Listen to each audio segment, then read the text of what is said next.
Sa bawat pagsubok nating kinahaharap, mahalagang alalahanin kung sino ang Diyos sa ating buhay. Siya ang Diyos na lumikha ng lahat mula sa wala, na nangangahulugan, wala siyang hindi kayang gawin. Sa gitna ng ating kahinaan, kalungkutan o kawalan, kaya niyang gumawa ng bagong simula. Hindi siya natitinag sa ating mga limitasyon at hindi rin siya nagkukulang sa kanyang mga pangako. Ang mga pagsubok ay palatandaan ng pag-abandona ng Diyos, kundi pagkakataon upang mas makilala natin siya bilang Diyos na tapat, mahabagin at makapangyarihan. Sa halip na ituon ng ating paningin sa bigat ng problema, anyayahan natin ng Diyos na ipakita kung ano ang kanyang ginagawa sa likod ng mga pangyayaring hindi natin maintindihan. Ayon sa Romans chapter 8 verse 28, sa lahat ng bagay gumagawa ang Diyos para sa ikakabuti ng umiibig sa Kanya. Kaya sa halip na matakot o panghinaan ng loob, ipagkatiwala natin ang lahat sa Kanya. Ang Diyos na lumikha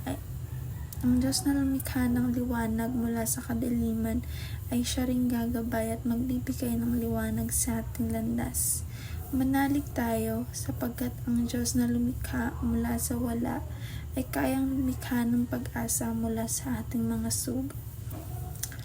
Ang Hebrews chapter 11 verse 3 sa Biblia ay nagsasabi tungkol sa pananampalataya at kung paano natin nauunawaan ang pinagmulan ng sanlibutan.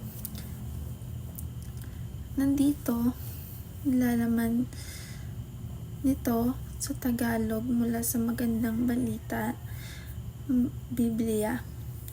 Hebrews chapter 11 verse 3 sa pamamagitan ng pananampalataya, nauunawaan natin na ang sanlibutan ay nilikha sa pamamagitan ng salita ng Diyos.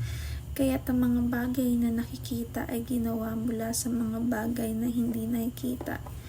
Ibig sabihin nito, ang pananampalataya ang nagbibigay sa atin ng pagkaunawa na ang lahat ng nilikha ay nagmula sa Diyos, kahit na hindi natin ito direktang nakita.